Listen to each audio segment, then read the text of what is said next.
Hi guys. Today I had the pleasure of sitting down with Eric Morin, who is the head of Southeast Asia for UBP, Union Bancaire Privée. It's a real pleasure. I've known Eric for close to 20 years. We work very closely together. He shares his journey growing up in France, working in India, Hong Kong, and Singapore. I hope you enjoy the conversation as much as I did. Cheers. Good morning, Eric. Morning, Paul. How are you? I'm fine, thank you. It's good to see you, brother. Pleasure to be here, Paul. Nice to see you back at home. This beautiful room. Well, you've been here many times, haven't you now? What is interesting is, we were just saying how long we've known each other. Is scary, but it's coming up to 2 decades. Yes, I think we know each other. We've been knowing each other for now almost 20 years. Back to my first days in Singapore. Yeah. I remember. Well. It's gone by very quickly. Indeed, yes. So for our audience members and the few that don't know you, can you please just introduce yourself? Yes, I would say I would define myself as an international French guy because I spent most of my life in different countries all around the world. Although I was brought up in France, I studied in France and I started to work in France, and my French accent cannot be disguised, so I think people can know where I come from. I've been working throughout my career in various countries everywhere, so I'm very international. I think that's probably the word which defines me the best, I would say. Agreed. Now, a lot of people don't know. I think what is key to some of your history is a couple of things. You did a master's, and then your first job was in IT sales. Yes. What was your journey like? How did you go from that and into what you're doing now? Well, I graduated from the business school. I was very young. I was 21 years old, and I didn't know really what to do. So I definitely wanted to go to sales because my parents thought it was maybe the best way to start a career, and I had some years to spend. I had to choose very challenging jobs because I was employed as a salesman on a commission basis only. Commission only? Commission only. So I was selling computers, unfortunately not maybe the right computers because it was not the big systems, but more the small and mid-size. It was in the 80s, so I had my car. I was in the countryside in France with my catalog of products and prospecting people to sell my computers 5 days a week. So that has been a very good school to learn, how to convince a client. And in terms of sales, it was a very good school. So I did that for 3 years. Yeah. After which I was pushed a little bit to take a more serious job. So I went and joined the bank a long time ago. And I started a banker's career at that time. But this first experience was very, very good for me and very fruitful. Yeah. When I think you and I have talked about this, but most bankers today, if you said to them, we'll pay you, double the percentage that you're earning, but you're on commission only, they would run. But I think the true measure of someone's confidence would be this. Exactly. And I also make a parallel between prospecting in private banking, particularly in wealth management, which is the business I'm in today. Prospecting is like a rude word, in our business, but it's very important. And to have experienced prospecting in my early career makes me, maybe more able to explain how important it is to do that for developing the business in wealth management. So 100%. So this has been a hard time for me at that time. But, today I try to pass this message to my team that prospecting is also important for private banking, selective prospecting, of course. For sure. I think that there's a saying that I think you and I understand when talking to other salespeople, is it one fisherman sees another fisherman, and you see quite quickly who are the real ones, right? Yes. So it's interesting. Now, one of the times that you've been very successful in your career is when you were the CEO in Hong Kong. What were some of the lessons that you learned during your tenure there? First of all, thank you for the comment. I don't know if I was successful, but my team has been very successful in a very challenging environment because I joined in Hong Kong, UBP Hong Kong in 2016. And after 3 years of relatively normal times, we had the protest in 2019. Followed by 2 years of COVID in 2020, 2021. Yeah. So it was definitely a hard time. So I think the key thing in this context has been to stay together, to stay in proximity to the team. And I must say I was quite stunned by the resilience and the strength of the Hong Kong people, the Hong Kong colleagues, to face the difficulties and to be able to continue working and running the bank during that time. Now, what we have been trying to do is very simple. We try to develop the business. We try to hire teams, the right teams for the bank and the right fit with the UBP DNA. And those teams have been supported as much as possible to deliver the business. And we've been probably a bit lucky because they delivered the business, most of them, and we were able to increase significantly both AUM and revenues in 7 years. But again, I prefer to remember the collective success. Of course. It's not my success alone. Well, you've always subscribed to, a successful team, a winning mentality. I know, yes, absolutely. 100%, right? Yeah. Because a rising tide rises all ships. Exactly. I'm a big believer in that. If you look at Singapore and Southeast Asia, there have been a lot of changes and a lot of challenges. Yep. The tax amnesty in Indonesia, 1MDB. Yes. How have you navigated that changing landscape? First, it's a comeback to Singapore for me, as you know, because I was there in 2006, left in 2016 and come back in 2023. So I'm familiar with the markets in Southeast Asia as well. I think I found a Singapore which gained a lot in attractivity and which is now a very prominent business center and booking center in wealth management. So there is a natural attraction of business to Singapore, particularly for Greater China clients, but also, of course, for the proximity markets.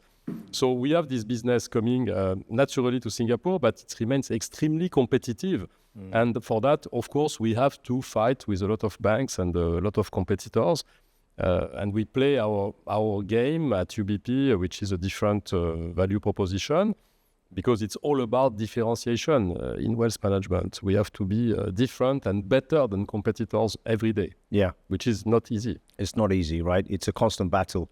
In terms of the achievements that you're most proud of during your time at UBP, what are the ones that stand out? Well, again, looking back, I think there has been a couple of challenges we had to face without going into too much boring technical topics. But when I came to Hong Kong in 2016, and if some of my colleagues watch this, they will remember, we had some adjustment to make on some suitability, requirements, which we had to do at the very beginning in terms of the platform and the way we were selling the products to clients at the very beginning.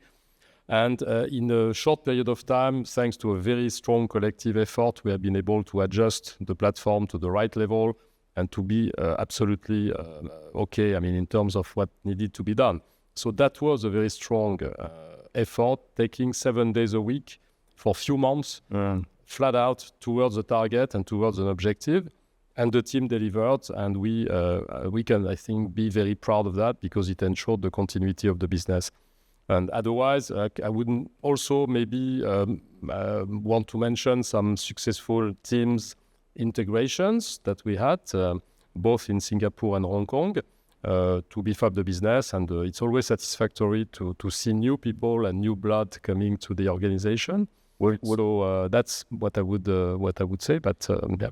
Well, you've been part of and seen different journeys, i.e. bank acquisitions. Yeah. But I feel what UBP is, it's a banker's bank, yes. Right? Can you speak to that? Because some people may not know what that means. Well, it's simple. What we try to do, very humbly, again, that's in the DNA of the bank. What we want to do and try to do is to provide all the bankers we work with a very business-minded and very efficient ecosystem. So when a banker comes to UBP, we put the bank at the disposal of the banker to make him successful. So what matters is to really make the banker successful by all means. That's number one. Number two, we ensure as well that the support functions and all the functions around the business are client-driven and are really having a positive mind towards the client. I think the main value and what I learned actually personally, and now that's a more personal comment, is throughout my career and with my first banking experience in selling computers is to respect the client. It's extremely important. Client is not a number, it's a human being with needs, with a particular project, particular objectives, individual objectives, and we have to respect each and every client. And when a client wants something, we have to deliver and deliver immediately. So this is extremely important, and the ecosystem at UBP is mapped and is made to meet this objective of satisfying the client. Again, this is what we try to do. Yeah. Now, if you ask our clients, maybe they will, I hope, confirm what I just said. I think one of the interesting things is when I've spoken to bankers that come from large organizations, there's a lot of myths about, boutique banks, pure play banks, what they can and can't do. So, for example, lending, right? Yes. For UBP, and co-investment and private equity. Can you talk a little bit about that? Yes, but we do have a balance sheet. We lend money to clients. We have several types of lending in the bank. But of course, lending at UBP, I would say, is not a key service. It's to accompany the investment relationship that we have with our clients. Oui. We provide credit facilities, of course, on portfolios, on properties, or insurance premium field as well. So we have a very comprehensive lending policy, which accompanies the investment activities of the clients and of the bankers. So again, we adjust to every client in that side, but we can do it, and that's a plus. So in that sense, that's a very good question, Paul, because in that sense, that makes UBP in Asia an Asian bank, and not only a Swiss bank in Asia. Yes. So that's a very subtle difference maybe between the two. But we have all the attributes of an Asian bank. And this is very important because we are servicing more and more Asian clients, and that we have to be fit for that. I think that's a big difference. So lending is part of that. Without lending in Asia for wealth management firm, it's becoming complicated to succeed. And you guys do co-invest on some deals as well, right? Yes. We have on a different part of the product range, we have private market group. We have developed a private market group, which is composed of 50 people globally. Big team, mostly based in Switzerland, but with a couple of people in Asia, offering direct investment opportunities in private markets. It's very important because we have the capacity to originate the transactions, but also to make a due diligence on the transactions before presenting them to clients.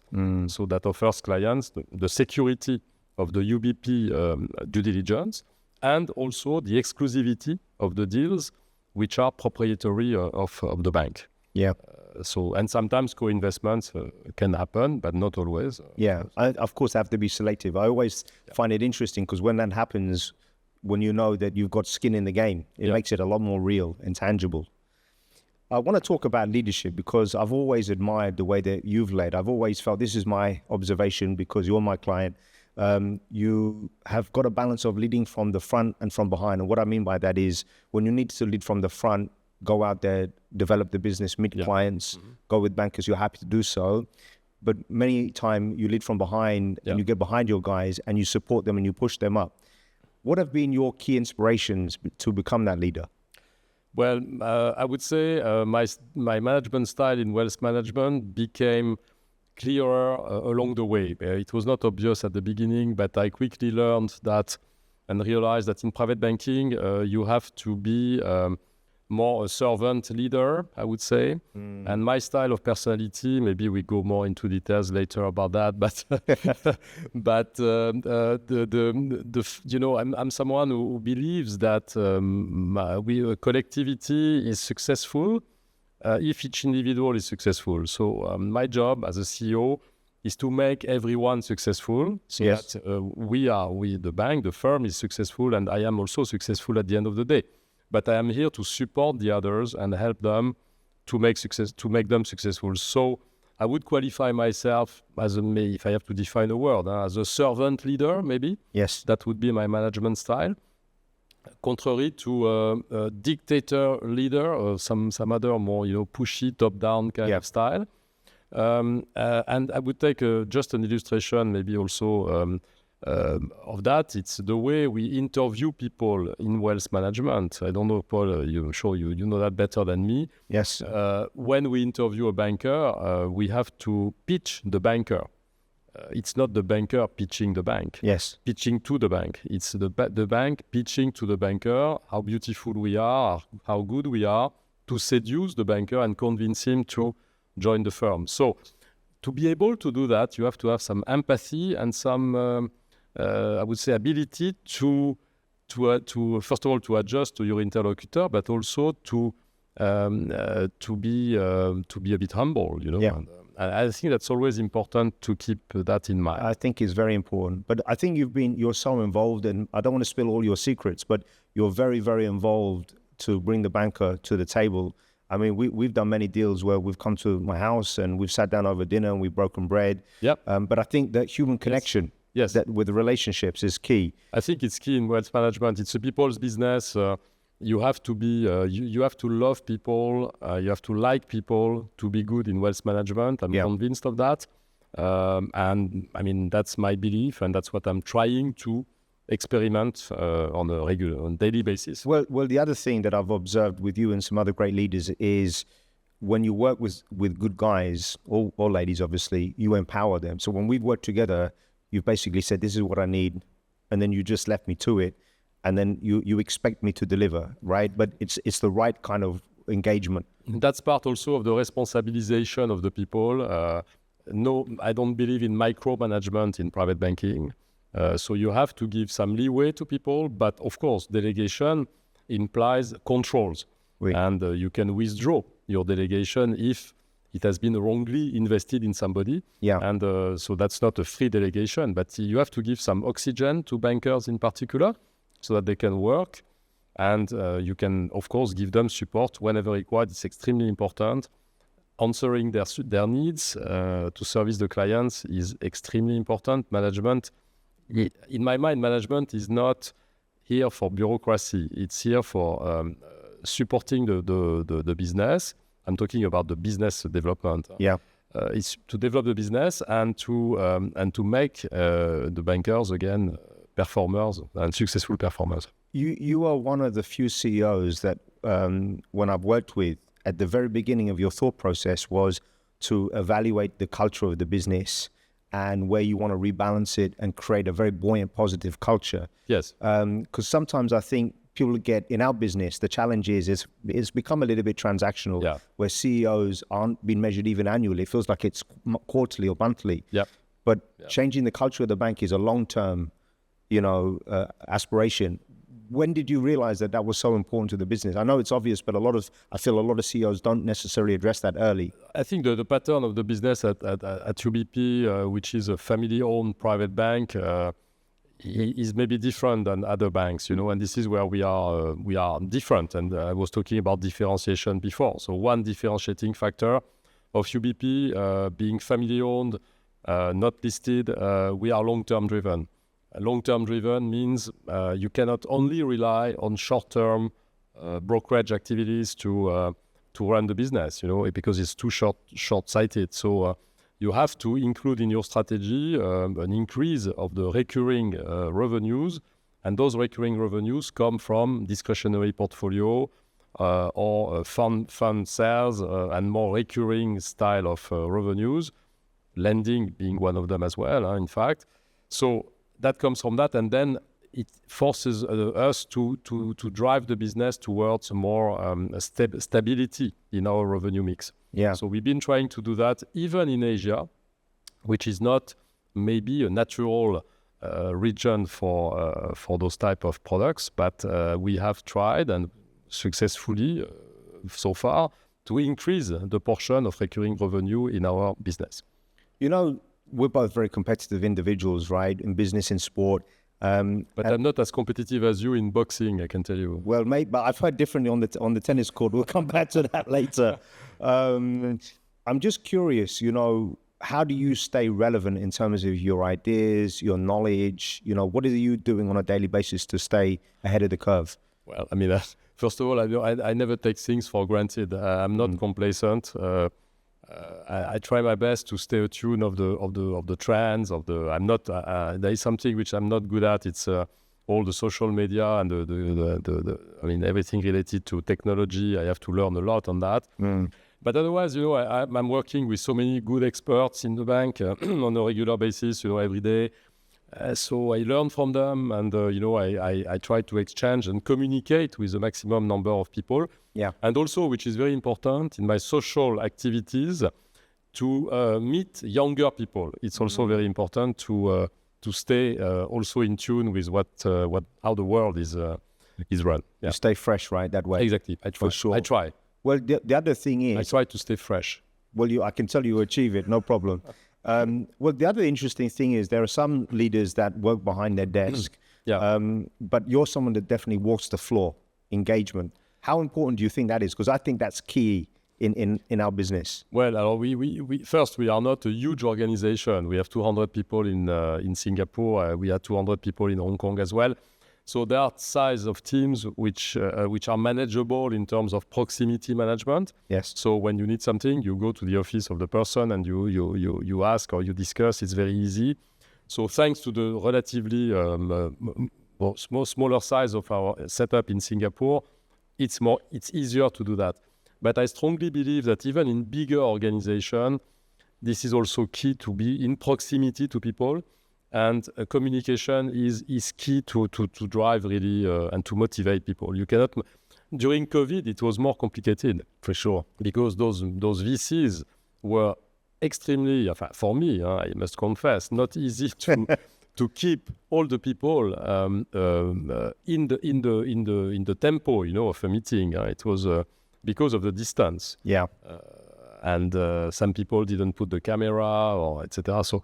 So that was more complicated. When you are in a meeting or when you are on a physical office, you can just walk and meet the people. It's much easier. It's much easier. Well, that's where you and I have always, we used to meet for a cigarette when I smoked back in the day, and you had a cigarette or would have a coffee, right? Yes. It's very, very important. When you look at trends in private banking and how things are emerging, what are the key trends that you're seeing right now? Is AI becoming, a part of the business? I think, first of all, what I saw over the last few years is a much bigger sophistication of the clients. So that required to adjust the level of sophistication of the people and in the bank and the bankers and all the advisors in particular. So this sophistication has been a trend for sure. Now the regulatory trend also has been very important because more and more regulations means more and more, constraints, but also sometimes opportunities. So we have to take regulatory developments as opportunities to maybe open some new businesses or adjust our businesses or rationalize the business. So compliance is absolutely necessary and is very important and is key in private banking. And actually, my job, as you know, Paul, has two hats.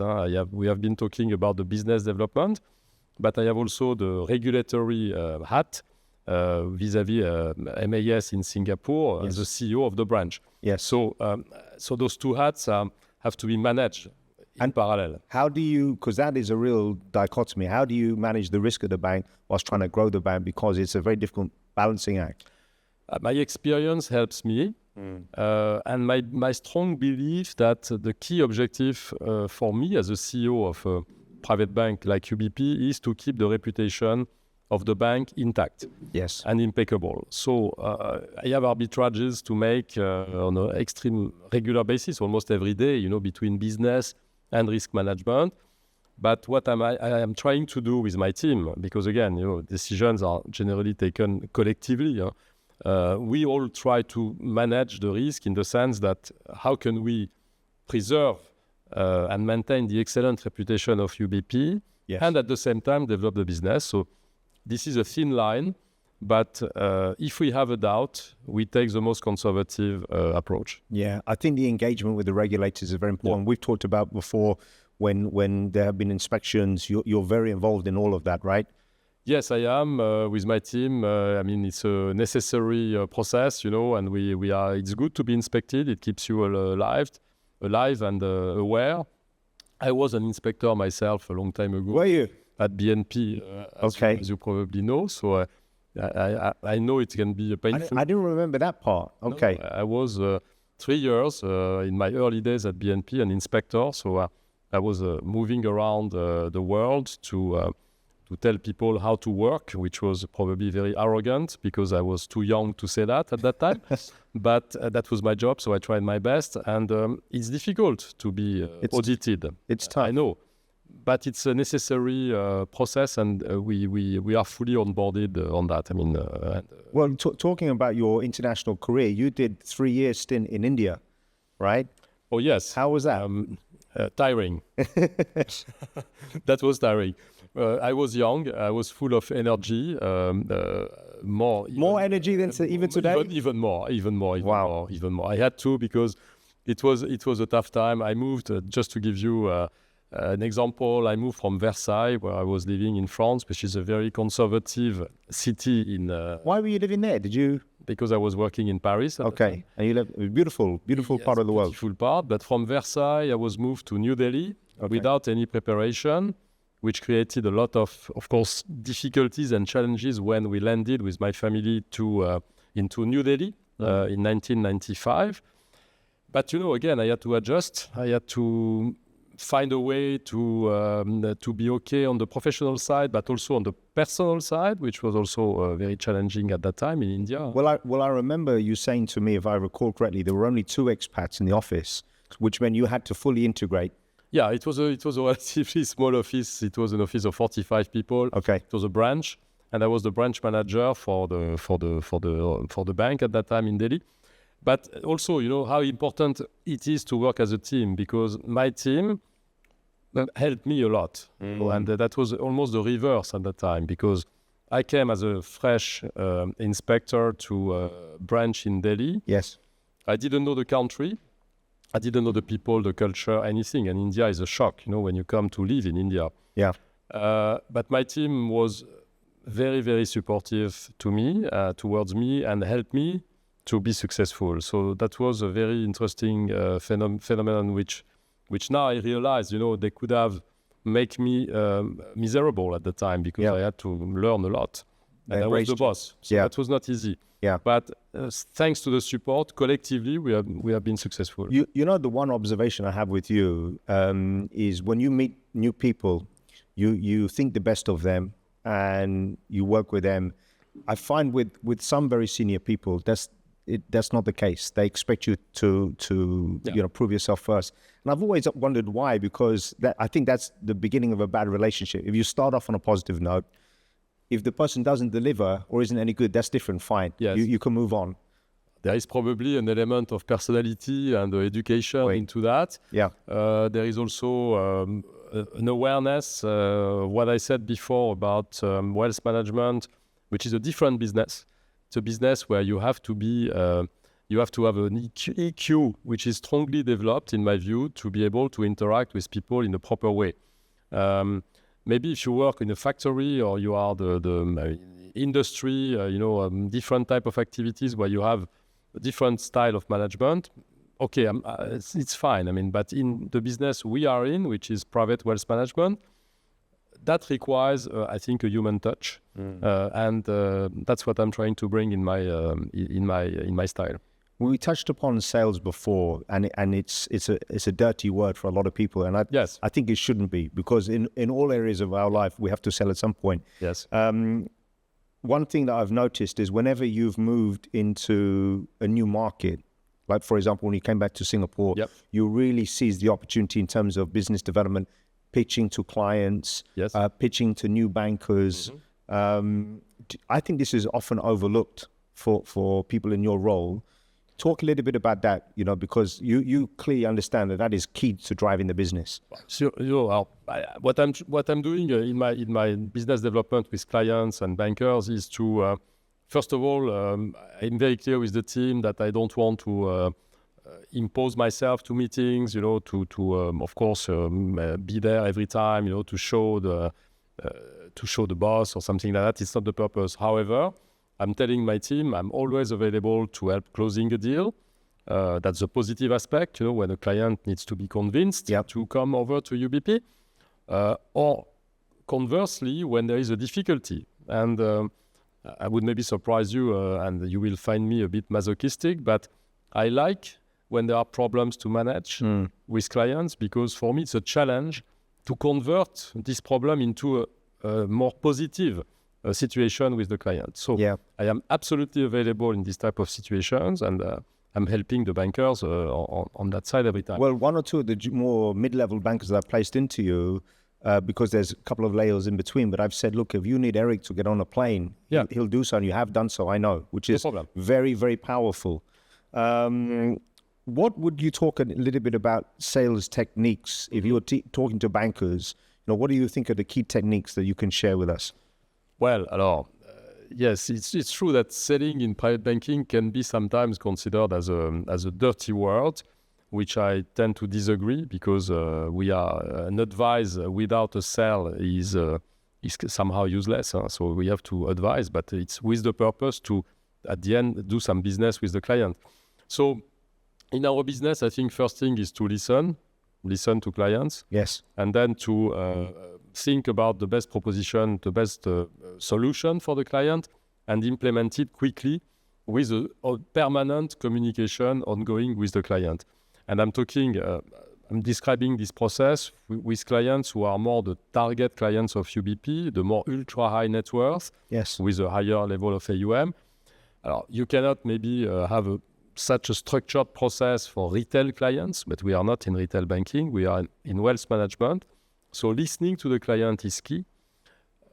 Integrating the needs of the client and coming up with the right solution.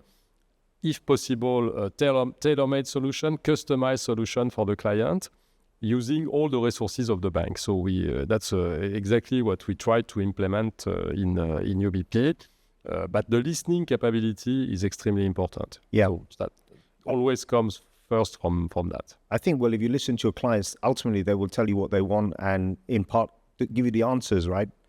It goes a long way. One of the things that I feel you and we have many things in common, but we value long-term relationships.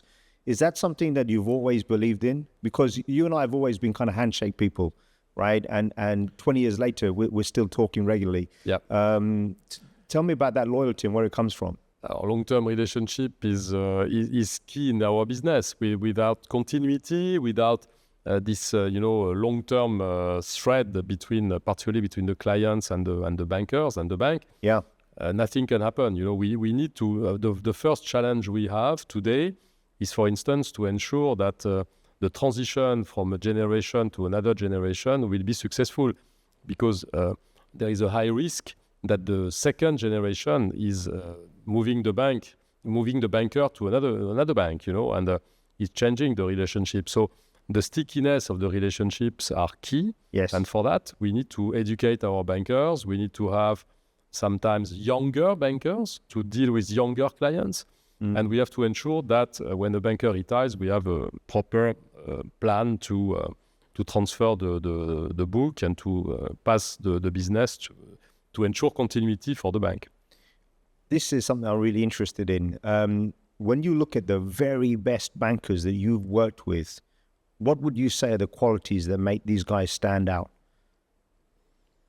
Wow, that's a very difficult question. Okay, I would say, first of all the stars, I would say, or the superstars, where we all come across some people who are particularly outstanding in performance. They had a very strong personality, number one. They do, right? Yeah. The rainmakers always do. Very strong personality. So it means also that managers have to adapt and have to take care of that, because if you take people heads on, you just lose them. So you have to have this soft approach. I believe that's my view. So that's number one, strong personality. Second, of course, very, very strong relationship with their clients, very tight relationship with their clients. And three, very strong technical knowledge, because you cannot be only wine and dine. You have to have this, good knowledge of the markets, the products, etc. And the last point is attention to servicing the client in the perfect way. So which means fast execution, reliable execution, good reporting, constant communication, and the capacity to face the music of the markets where markets are not good, which is also very important. Everyone can shine when markets are going up, markets are positive or whatever. But when the ship tanks, this is where you recognize people who have the capacity to explain the situation to clients and to make clients secure, because our clients expect from us that we make their life easier. That we generate performance, of course, but first they don't want to have a problem. So this is basically a bit the attributes of a perfect private banker, which I described this profile, but I never found someone who has all these attributes all together. But I would say that some of them have maybe 90% of that. Yeah. One of the things that I think I want to get your take on this is what a lot of people that aspire to get further on in their career, they're afraid to have high conviction and take on responsibility. So I always feel when I'm doing career coaching, I have to say to people, so for example, if I'm working with you, I'll say, leave it with me. I will take care of it. And in your mind, I'm hoping that you'll think, okay, that's it. I don't even have to think about this anymore. Do you feel that too many people, walk away from responsibility? They don't take it on fully and underwrite it? I think, the fact to do things, I wouldn't do things substituting myself to my team, So I try to make them responsible. So they will try to achieve to a certain extent, and whenever they need my support as the CEO or as the market head, then I can chip in and I can help. But the strategy, which is no, don't worry, I will do it for you, is something which tends to reduce the accountability of people, and I don't think it's good to do that too often. We are here to play our roles, and our role is at the management level is to solve other people's problems. 100%. After a process and at the end of the process. Having worked around the world and you support so many different markets, Southeast Asia, North Asia, NRI, how do you deal with the cultural nuances? Because it's not easy when you're dealing with so many different people from different jurisdictions. Well, first of all, I bring people to the meetings who speak the language of the clients. Yes. Because I don't speak Chinese, for instance, so it's a bit a joke answer, but it's always important to have someone who really can translate, and otherwise it's just a facade meeting. No, otherwise it's again listening.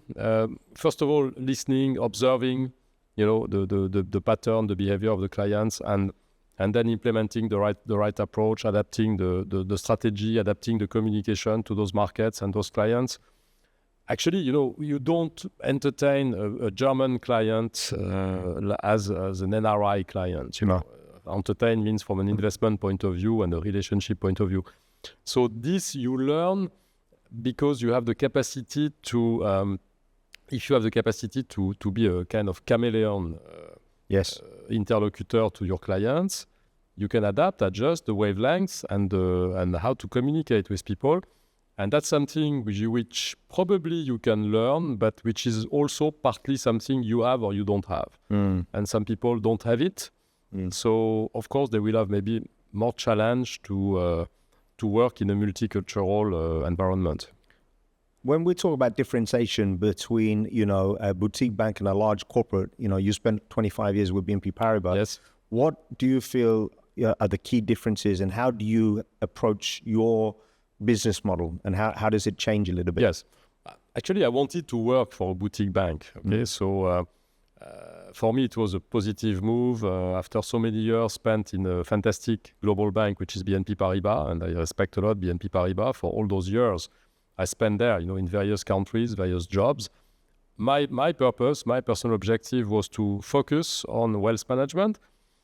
And for me, the best option to focus on wealth management was to join a boutique bank. And I think that's why I'm particularly happy to work at UBP, because this is exactly the firm I wanted to work for. And that was my objective, to specialize myself into this wealth management. But the differences are very clear. On one hand, we have big corporations listed, multi-business, where wealth management is a small part of the activity. And on the other hand, we have not privately owned banks, which are specifically and only working in wealth management, and which have a long-term view and have time to develop the business and time to be successful. So the two are not exactly on the same territories. And if I look at it from the client perspective, I would say I probably need a bit of both, because there is not bad or good. There is a different value proposition and different platforms, different service, different approach of the business, but maybe both are necessary to cover the needs of private banking clients. All our clients, Paul, as you know, are multi-bankerized and have lots of 5 to 6 banks in their portfolio. Yeah. So that means they need to access to expertise in various institutions. At the end of the day, we need everybody to serve the clients. Yeah. Now, whenever you have taken on a new challenge and moved to a new office, for example, there's always been a quantum leap in sales and the sales force. How have you done that in two aspects? A, with the existing team, because I know you've always respected the people that you've taken over, which I think is often overlooked. And B, how have you been able to acquire new teams in the way that you have done? Well, my personal view is that when you join a business with the objective to develop and to grow and to achieve really a quantum leap, when I came to Singapore in 2023, when we hired a very significant number of bankers, you have as a leader to respect a couple of things. Well, first of all, it's like in a family. When the new baby comes, the newborn comes, he or she tends to be more pampered than the previous children. Okay. Yes. So you have to be, you have to know that. In a company, it's the same. So I try to preempt that by spending a lot of time with the existing bankers, and not only spending time with the new bankers we have been hiring. So I think that equality of time spent with the two groups is very important. Mm. The second is also to explain to the existing bankers why we are doing it and how good it is to do it. That's the second point. And the third point is also, in some cases, of course, limited cases, if you have selected the right people, is also to let go some of the newly recruited people if the business is not there and if the results are below expectation, in order to show to everyone that it's actively managed and that we are not complacent with anyone. Yeah. So these are the three basic principles which probably worked a bit. At UBP, you can for sure. No. I think the thing is, when you look at a bank like UBP, there's no way to hide. You have to drive the business, right? You have to be entrepreneurial. Yeah. One of the things is we talked about your energy level before. You must have been bouncing off the walls when you're younger, because you have a ridiculous amount of energy when you're walking, talking. I had 3 espressos before coming. Yes, that's probably why. But how do you have that work-life balance? How do you? Because I know you live a very social life as well. Yeah. You're a keen tennis player. But it's awareness. I think the answer is probably I'm aware. I try to be aware that you need to have this balance, because if you don't have the balance between your work and your life, then I don't think you can be good in either of both, So I try not to bring my personal problems to the bank, and I don't bring my professional problems to my wife. Yeah. Okay. So that's basically that's basically the secret. So that's the challenge. But it's with experience you manage that, I think, more easily. When I was younger, of course, like you or like many people. You invest 150% in your career. Yes. And you tend to neglect completely your personal life. I feel I have been a bit absent, for instance, when I was at inspection department, in the old days, etc. But that was the way also to build this career and progressively sacrificing a little bit to realize my objective, my dream, or my objective. I'm the same. I think I didn't exercise actually for about 10 years, and then because I was so committed to the business. And but as we get older, I think that preserving that stamina, right? Yes. So let's talk a little bit about one of your pastimes, tennis. Okay. So growing up, was this one of many sports, or was it always the sport for you? No, not at all. In fact, I started with soccer. Okay.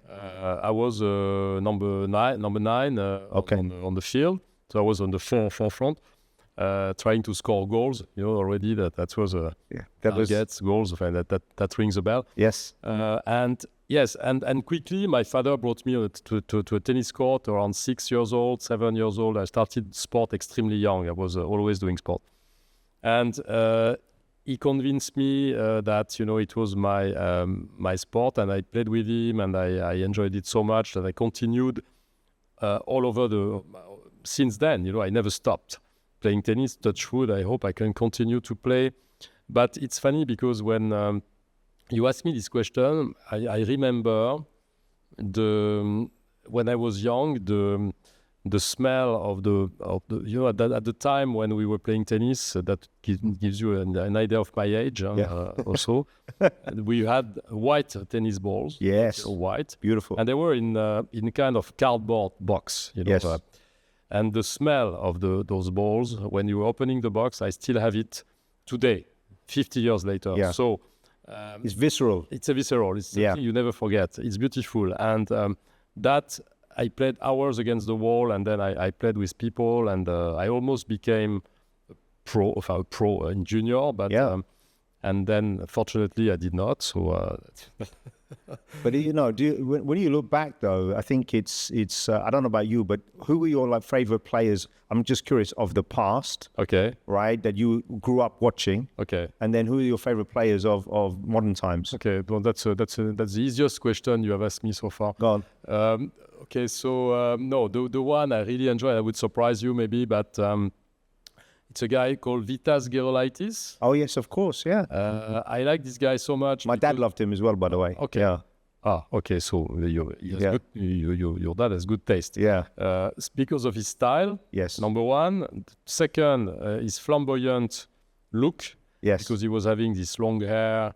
He was driving a white Rolls Royce. So what a change with the present players. He was coming to the court in his Rolls Royce with beautiful people around, and he was a kind of playboy, extremely good in tennis, and he was inspiring me because he was successful and extremely talented at the same time. Yeah. So this was my inspiration when I was young from the past. But people forget that it ultimately it's sports, but it's sports entertainment. Because if tennis is boring, no one's going to watch it. Exactly. And he was an entertainer. He was a big entertainer. Yeah. He was, actually, now, obviously, I'm a big fan of Carlos Alcaraz. Who for me is the most talented player in the world today.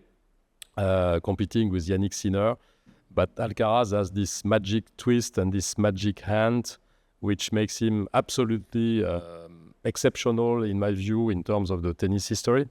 Already after for a short time. What I find is when I talk to my children about sports is if you want to become a savant in what you do, you need to study the greats. Yes. And so I can, I'm not a tennis fan at the level that you are, but if you showed me a silhouette of, Boris Becker serving, sure, right? You just the silhouette you can tell. And we talked about this off camera. I knew you before you even told me how involved you were in tennis. I would guess that you were a single, backhand player because of that, the elegance and finesse. I used to love watching Agassi and Courier with a double backhand because it was like watching a Mike Tyson punch. Sure. But when I grew up, my favorite player was Sampras. Yes. And then Federer kind of took over the mantle. Yeah. That style of playing, I love it. But now the tennis is becoming more mechanical. I'm talking about the sport. It's the people playing single-handed backhand are less than 5, I think, in the top 100. So the style is two-handed backhand. It's a bit mechanical. Every player plays a bit the same. What I like with Alcaraz is the fact that he's an artist of tennis. That's the thing. He's like a McEnroe, but is from Spain, and he's right-handed. But what I like the most in tennis, is it's like life. Tennis is like life. It's never over until it's over. And this is a beautiful lesson because you can lead a game by 6-love, 5-love, 40-love, and you can still lose. If you are not focused 100% on your game, and there is always a chance for people to come back, or there is always a chance for you to win. So I think that's, to me, a very good lesson for life as well. If you could watch one Grand Slam final, take away the fact that you're French, what would it be? Would it still be Roland Garros, or would you? If I want to see a new one, you mean? Coming, next year. No, I would choose Wimbledon probably because I've never been to Wimbledon. So that's you want to invite me. That's why you asked me the question. We can go together for sure. I've never actually been to Wimbledon. No, I would love, because I've been to Australia, I've been to US and to Australia as well. So, France and.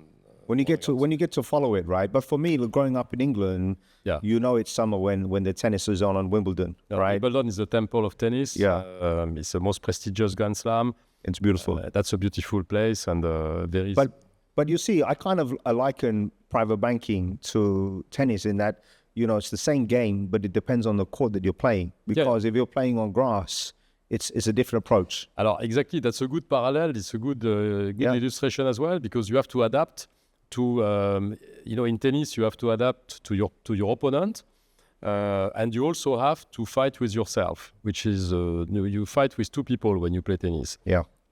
People who play tennis will understand when they listen to this podcast, but they will understand what I'm talking about. And you competing with you is as important as competing with your opponent. So that makes the game very complicated. But also you have to adjust to the game of your opponent. So it's exactly like when we compete with Bank A, Bank B, we will have different approach or different. We have to adapt our answer. What I found is, because there's so many parallels between sport.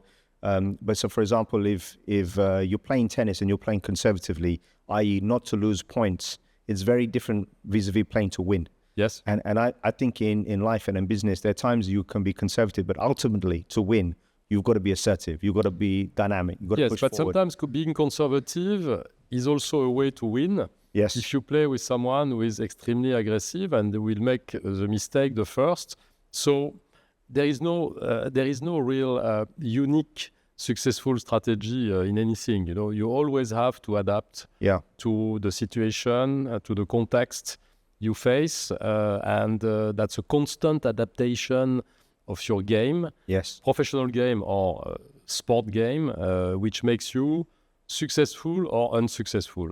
And you make the call, you decide, and you have to do that. We do that. We are human beings. We do that every day. I don't know if you saw, just to wrap up on tennis, I saw an interview with Federer, and he said that I think the percentage was he only won 56% of his points, which is quite staggering given the career that he had. So it shows you the margin between winning and losing. Right? And it's just that consistency and playing long term. Federer was given initially a skill. He was always told, but don't make effort to win. For you, it's so easy. And when you tell him that, he says, not at all. I mean, it's not easy. You cannot imagine the amount of work I have put to be at this level. But it's just that when he played, it looked easy, but because he had a gift, this special gift, but he had to work a lot as well. For sure. To play, hard working is key. If you don't work, you don't succeed. If you could have dinner with any entrepreneur, businessman, and any tennis player, past or present, who would those two people be? Okay, for the tennis player, that's a good question. Personality, because it's all about enjoying the dinner. The personality. Okay, so for the personality, I would probably choose this crazy guy from Australia, Nick Kyrgios, because I'm curious to know what is in his mind actually, and why he's behaving like that on the court, because it's a very weird thing. if I have to choose it's a difficult question for the personality, the corporate personality. I'd choose, for example, like Richard Branson, because I think he's lived such a rich, different kind of life. Okay, no, I think I'm gonna choose Bernard Arnault probably. Okay. Because for me, he's today, the emblematic promoter of French culture in the world and French, characteristics, the positive aspects of France are really communicated through his brands and his activities, even in terms of charity or in terms of sponsoring. Yes. And I think this is someone who is not easily reachable. So if you can give me his phone number, I will give him a call and organize something. Okay, I have no doubt you will. I would be happy. When you think a little bit about how you would help younger people coming out of university into their career, Sure. what's your advice if they want to get into private banking? Like where do you start? Well, I think, first of all, private banking, we always talk about front office, and bankers, but I don't think anybody can become a banker just like that overnight. No. You don't. So you have to start from the base. So learn, for instance, investments, markets, investment products, asset classes. So acquire some technical knowledge first, and then decide where you want to go in the bank, because there are multiple activities in wealth management. Mm. But our business, and you were talking about trends before, in my view, the main trend that new generation will have to integrate in wealth management is AI. Mm. AI is a tsunami who is going to be, going to the business and to the banking as a whole. So we can imagine maybe that in certain number of years, all banks will have the same AI platform and will have the same capacity to serve clients through artificial intelligence to a certain level. And then the game will be between the banks who have the differentiation through people on top of the artificial intelligence. So so basically knowing technology, if I'm being conversant in technology, having maybe created a startup or having worked in technology company before joining a wealth management firm could be interesting and could be maybe a plus, because this AI component will be absolutely key and will make all the banks at the same level, because once you have the technology, you can use it, and the client will benefit from the same expertise. However, there are still human beings, fortunately, working in private banks, and those human beings will be the cherry on the cake, I would say, to make a bank better than another one. Yes. That's my view on, maybe not tomorrow, of course, but in several years, what's going to happen in the industry. And so the game is changing. It's changing very fast already today. We see it very, very quickly. It's very quickly changing. That's great insight, brilliant insight.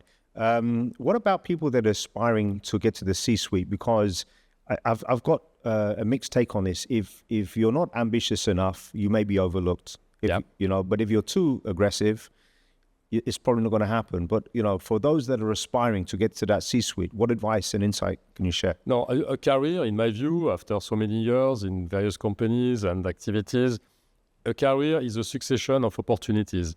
That's why I don't believe in career planning. Career planning. When I was young, I wanted to be a chef, or I wanted to be a guitar rock star. Do you still cook? Yes. Well, have me over for dinner, man. I'm happy to come and sample. Forgot to bring you something this morning. Okay. Too early for that. But I'll cook for you. What do you cook? I cook for my friends. Mediterranean, European, or French mostly, but very basic stuff. I'm not a chef, but I like to cook simple stuff myself to please people. So that's all my beautiful. Here. So that's. So basically, So that's what I wanted to say. So career. See, the funny thing is, I feel nowadays with my children, it's the game has changed. Like university in the future may not be so relevant, right? But what I've learned is I always try to work backwards from some of what my end goals are. Sure. But okay, now, one of the last things I wanted to ask you on a personal level, we both love beautiful cars. What is the best car you've ever driven, that you've owned? And if you could have any car parked in the driveway today, take away money because cars in Singapore are ridiculous, what would you have? I mean, I have to. Do I have to give you a politically correct answer? No. EV. No, My EV. favorite brand of electrical vehicle, or shall I go for? I want a real answer. For the real answer, which Yes. is unconventional and okay. Well, I mean, the best car I ever drove. I would say probably my first car, because my first car was a very small car, which is a brand which does not exist anymore, which was Auto Bianchi, which was an Italian car. Okay. It was like a cube, and it was like a Fiat 500. Yes. A small Fiat. And it was navy blue, and I loved it so much. It was beautiful. So that's that was my love car. I mean, because that was my first car. Of course. That's what I would answer. And the second, which one I would like to own now? Okay. Maybe a GT3 Porsche 992 Touring. I say Touring because this is the most discreet version of the GT3. So Yes. you have the bestiality of the engine mixed with the discretion of the outside. Yeah.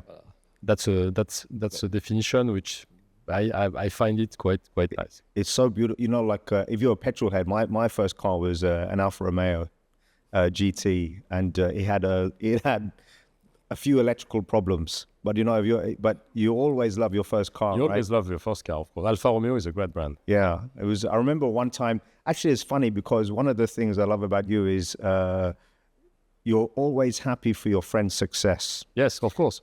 But not everyone is like that, right? And I remember one day I was driving past you. You were downstairs around the Hitachi Tower building, and I think I was in my Maserati Gran Turismo, and I put the window down and I waved, and you said congratulations, right? Yeah. As new car, because you have to you celebrate your friends' wins. Of course, it's beautiful. And, you know, I think we are we are on Earth basically to live together and to help each other. That's my belief. And I mean, people can find it old-fashioned or maybe a bit, maybe ridiculous.